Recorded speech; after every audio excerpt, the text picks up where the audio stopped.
Sylvester Stallone is a name synonymous with rugged action-oriented heroes, such as Rocky Balboa and John Rambo. His gritty resolve and brawn make him one of the largest stars in Hollywood. But there's the catch. Underneath the rugged persona, Stallone has a secret side most of his fans aren't aware of. He's had some deep-set beef with the other big names in the game, and some of these clashes go far deeper than just classic rivalries. Why would someone who appears to be so unbreakable be carrying around these grudges against his other stars?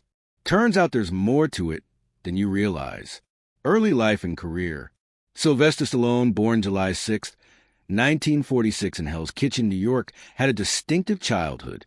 His mother, Jacqueline "Jackie" Stallone, was a well-known astrologer and a women's professional wrestling promoter. And his father, Francesco "Frank" Stallone, Sr., was an Italian immigrant and a barber. Sylvester's childhood was not without problems. Because of the difficulty in his delivery, doctors used forceps, and as a result, he was paralyzed on the left side of his face, impacting his lip, tongue, and chin. This resulted in a snarling appearance and slurred speech that became his signature. As a child, Stallone was bullied, but he used his pain to focus on bodybuilding and acting. His path wasn't simple. One day, a guidance counselor informed his mother that he would be well suited to work as an assistant electrician. Stallone, however, dreamed of acting and writing screenplays. Following part of his childhood in foster care, at 5 years old, he returned to live with his family. Later, following the divorce of his parents, he stayed with his mother in Philadelphia. Stallone's early life was not easy. He played minor roles in films and even did odd jobs such as cleaning a zoo. His first major break was in the softcore film The Party at Kitty and Studs in 1970, when he was homeless and desperate. After playing a few minor roles, his major break came when he wrote Rocky, a story of an underdog boxer, and insisted on starring in the lead role. The movie was a blockbuster and saw Stallone receive critical praise, including being nominated for an Academy Award for Best Actor and Best Screenplay. Rocky won 3 Oscars, including Best Picture, and made Stallone an international celebrity. After that point, Stallone was a household name, with Rocky representing his gritty resolve and triumph. Stallone's career finally gained momentum in the late 1970s and early 1980s, where he took on a string of roles, cementing his status in Hollywood. His directorial debut was in 1978 in Paradise Alley, where he starred as one of 3 brothers who were engaged in professional wrestling. He then directed Fist the same year, which stars him as a warehouse laborer-turned-labor union leader, loosely based on James Hawa. In 1979, he went back to Rocky II and he wrote, directed, as well as played the sequel to his blockbuster movie Rocky. The film was a runaway hit, garnering $200 million around the globe. The subsequent years found him ramping up from his popularity even more, most notably with the portrayal of the legendary John Rambo in the film First Blood, 1982. This action film not only started the Rambo series, but also revealed another facet of Stallone with the critics, noting his take on the character as being more human than the one in the book. Stallone continued to break down barriers, acting in Escape to Victory, 1981 with Michael Caine and soccer icon Pele, and Nighthawks 1981, in which he played a policeman pursuing a terrorist. 1982 saw Rocky III, in which Stallone acted, directed, and wrote the screenplay, preparing for his role with rigorous training that lowered his body fat to a stunning 2.8%. Although there were some flops, such as Staying Alive, 1983, a Saturday Night Fever sequel that failed with critics, Stallone was commercially successful with most of his movies, such as Rocky IV and Rambo, First Blood Part 2, 1985. He was also famous for his feud with Arnold Schwarzenegger, both action heroes vying for the #1 position in Hollywood. During the 1980s and 1990s, Stallone continued to appear in movies such as Cobra, 1986, Tango and Cash, 1989, and Cliffhanger, 1993, maintaining his action hero status. Although some of his movies were not successful, such as Stop or My Mom Will Shoot, 1992, others, such as Demolition Man 1993, were box office successes demonstrating his sustained popularity, his declining years, and present. Sylvester Stallone's career dipped significantly in the late 1990s and early 2000s, a time when he could not keep his place among Hollywood's leading action heroes. In 2000, Stallone acted in Get Carter, a remake of the 1971 British original. The movie, however, received negative reviews from critics and did not make a dent at the box office. This was the start of a bumpy spell in his career. His next films, including Driven 2001, Avenging Angelo 2002, and Detox 2002, all suffered the same fate. Even with Stallone's proven star power, these movies were not only box office bombs, but also flops at the box office, which indicated that his former box office clout was diminishing. His efforts to reinvent himself through various genres and roles at this point, including Driven, in which he starred as a race car driver, did not draw viewers. The 2002 action thriller Detox, in which Stallone played a police officer in a mental hospital, also did not find favor with either critics or audiences, adding to his waning popularity. Stallone's public persona, which was once equated with the macho roles of Rocky and Rambo, began to lose ground as the action genre changed in newer franchises, and stars were winning over the public. The industry itself was shifting towards more cerebral, less formulaic action pictures, making Stallone's style a pectoral, no-nonsense storytelling P. Nonetheless, Stallone's career was not finished. He pulled off a temporary resurgence in the mid-2000s, but it was not until the Rocky and Rambo franchises were revived that he started getting back into gear in Hollywood. Even with these resurgences, the 2000 to 2005 period experienced a precipitous drop in Stallone's career that emphasized the dilemma of aging action stars in a changing industry. Stallone's marriages and children. Sylvester Stallone has been married 3 times in his lifetime. He has 2 sons from his first marriage and 3 daughters from his third marriage. Stallone was 28 when he married his first wife, Sasha Zach, on December 28, 1974. They had 2 sons, Sage Moonblood Stallone, born in 1976, and Sergio, born in 1979. Sadly, Sage died in 2012 at the age of 36 due to heart disease. Sergio was diagnosed with autism early in life, and that came with its own set of problems for the family. Stallone and Sasha divorced on February 14, 1985, after more than a decade of marriage. Stallone got married once more in 1985 after marrying model and actress Bridget Nielsen. He married her on December 15, 1985, in Beverly Hills, California. Their 2-year marriage was as heavily publicized by the tabloids as their breakup was covered in the news. The publicity surrounding their divorce eclipsed the short time they spent with each other. Following his second divorce, Stallone dated model Jennifer Flavin in 1988. The two began dating and were together for some years. But in 1994, things became complicated when Stallone informed Jennifer that he was expecting a child with model Janice Dickinson. But after DNA tests proved Stallone was not the father, he broke up with Dickinson. A short while later, Stallone reunited with Jennifer. It wasn't until May of 1997 that Stallone and Jennifer Flavin got married. Together, they live happily ever after and have 3 beautiful daughters, Sophia, Sistine, and Scarlett. They were very popular, and his daughters were even selected to act as Golden Globe ambassadors during the 74th Golden Globe Awards in 2017. It was an honorary position where they got to take part in the prestigious affair, which once again put the spotlight on the Stallone family. But not all has been rosy. In August 2022, after being married for 25 years, Jennifer Flavin filed for divorce on the grounds of dissolution of marriage and other relief. The news came as a shock to many people, as they had been together for so long. But barely a month later, in September 2022, Stallone and Jennifer reconciled, and they agreed to give their marriage another chance. Despite the rise and falls, Stallone's relationships have had their own set of problems. But his family has been a priority in his life, particularly his kids who have stuck with him through it all, his family and friends. Sylvester Stallone has always maintained close ties with his family, particularly his brother Frank. Frank, who was a musician, contributed significantly to some of Sylvester's popular films through their soundtracks. He assisted in developing the theme music for Rambo, First Blood, Part 2, and Staying Alive. Indeed, in 1983, Frank's track Far From Over on Staying Alive was a huge success, hitting #10 on the American charts. Frank also made cameo appearances in most of Sylvester's films, particularly in the Rocky series. where he was a street corner singer and assisted with the music. Stallone also had a half-sister, Toni Infeliti, who was 48 years old when she died of lung cancer on August 26, 2012. Stallone was extremely devastated by her death, since they were extremely close. Aside from his relatives, Stallone also had some close friends from the movie industry. One of these friends was actor Joe Spano. Stallone collaborated with Spano on a number of films, but their friendship suffered during production of their last joint project, Nighthawks, in 1981. Unfortunately, the two fell out during the production of the movie.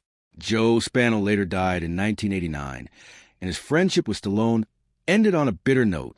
Although Stallone's own life has had its highs and lows, family and friends have always been close to him.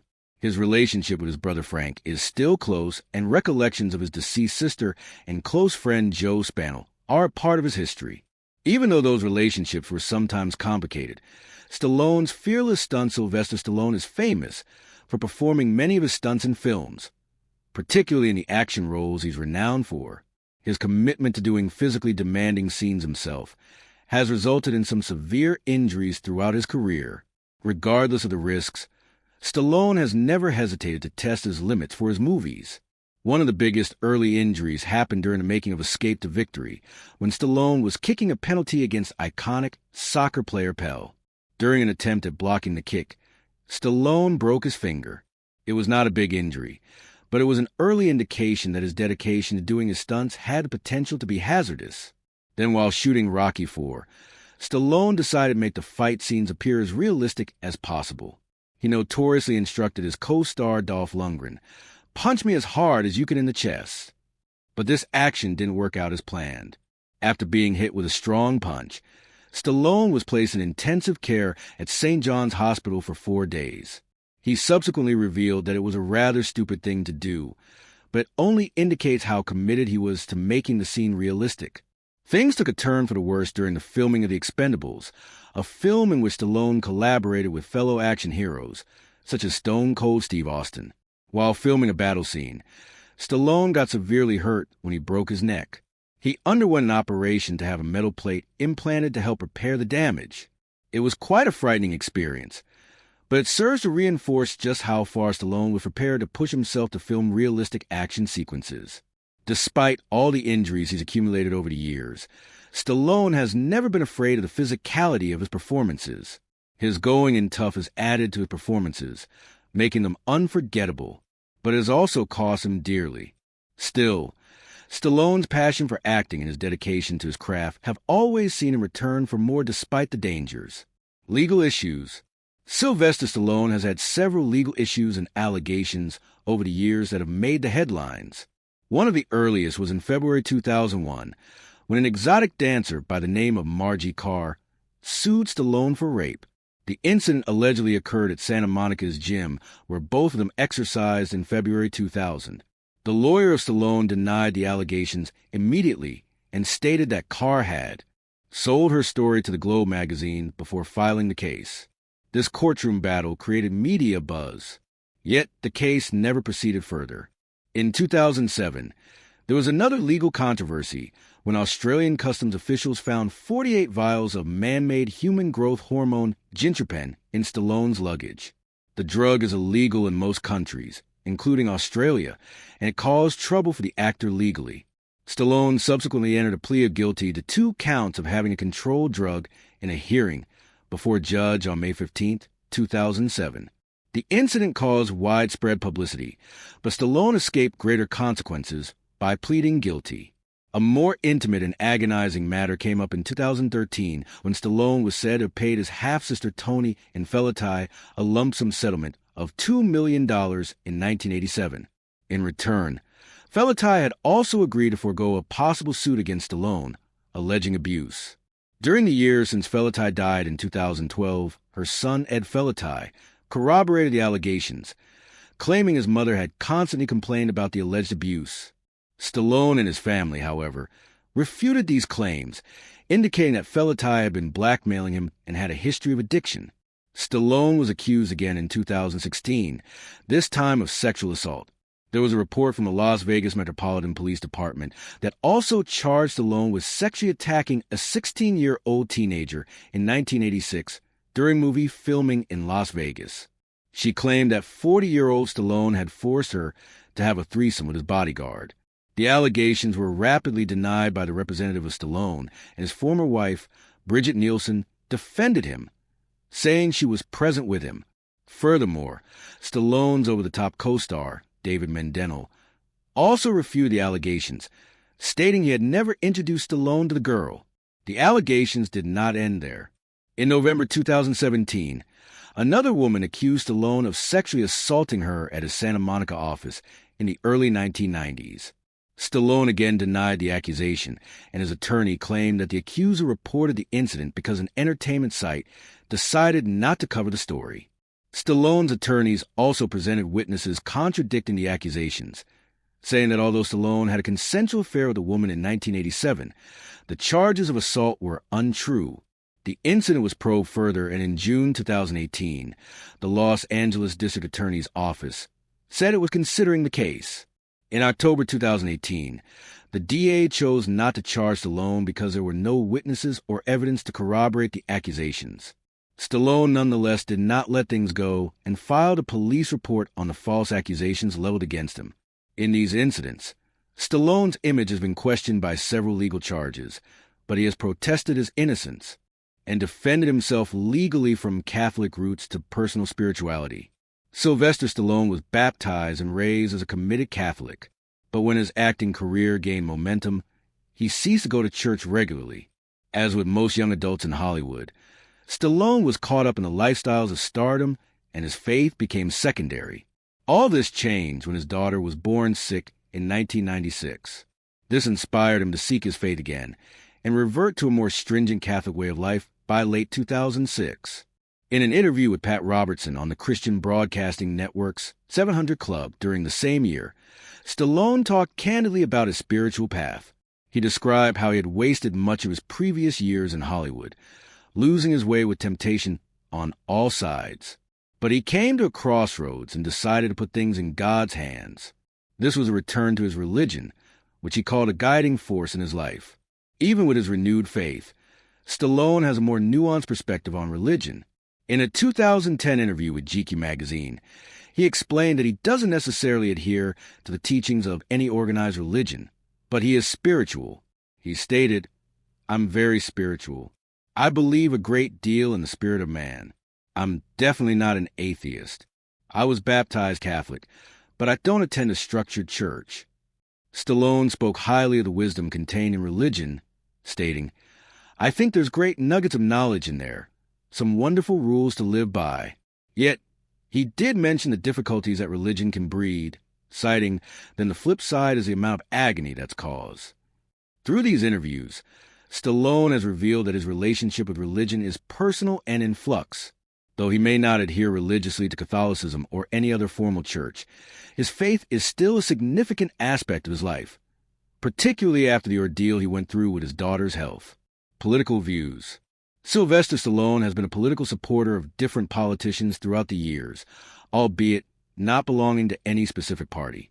He supported various Republican politicians, but there have been Democrats as well to whom he contributed. He, for instance, gave to the Democratic National Committee and gave to Democrats Joe Biden and Chris Dodd. Despite these diverse political affiliations, Stallone is most famous for his adamant position on gun control. Indeed, he has been referred to as the most anti-gun celebrity in Hollywood because of his adamant support for gun control, although his opinions are conservative in other respects.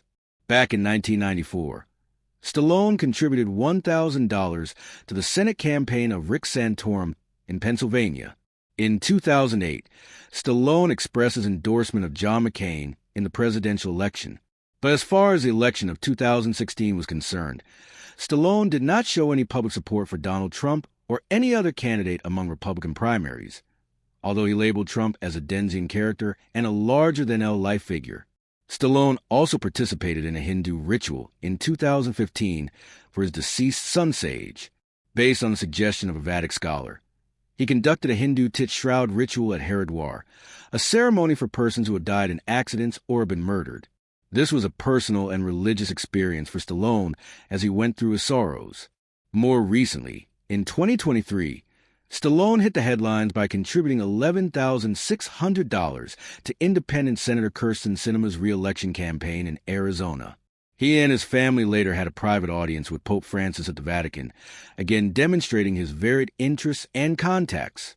Following Trump's win in the 2024 election, Stallone was seen at an event at Mar-a-Lago where he showered praise upon Trump, calling him a mythical character and comparing him to his own legendary Rocky Balboa character. Stallone even compared Trump to the second George Washington. In January of 2025, Stallone was reported to have a new role as special ambassador to Hollywood within Trump's regime, part sharer in the role of actors Jon Voight and Mel Gibson. Stallone's responsibility would be to make Hollywood stronger than ever before and restore lost business to foreign countries. Now, let's talk about the 5 actors Sylvester Stallone hated the most. And we are starting with Richard Gere. Sylvester Stallone and Richard Gere's feud goes way back to the 1970s, when The Lords of Flatbush was being filmed. Gere, who played Chico Tyrell, allegedly dripped mustard on Stallone's pants. Stallone responded by elbowing Gere in the head and ejected him from the car. The director had a dilemma: either fire both actors. In the end, Gere was let go from the movie. The controversy between Stallone and G did not remain on the film set. In the 1990s, during a party thrown by Elton John, there was an altercation when Stallone challenged Gere for having a chat with Princess Diana. As told by Elton John's husband, David Furnish, Stallone was upset at seeing G deeply involved in conversation with Diana and reportedly accused him. The incident almost caused a fight between the two stars. Despite such conflicts, the two actors never stopped working hard in Hollywood. Nevertheless, such a tense relationship is an epic episode in the history of celebrity rivalries. Bruce Willis. There were financial disagreements between Sylvester Stallone and Bruce Willis during the production of The Expendables 3. Willis was said to have asked for $4 million for appearing on set for 4 days or $1 million a day. Stallone and the production team refused, deeming it too high.